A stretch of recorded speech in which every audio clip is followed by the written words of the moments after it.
to revert the land back to agriculture, it's all gonna go away. That vote happens soon, right? Next week.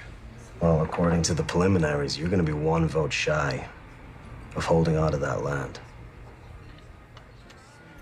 I have poured my life's blood into this project, and I'm not gonna let you sabotage it. You're missing the point here, Mayor.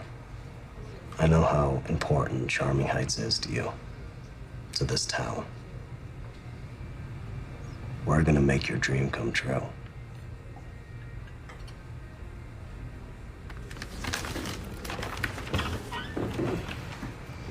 I'll be in touch. Right into this world, all alone. God takes your soul, you're on your own.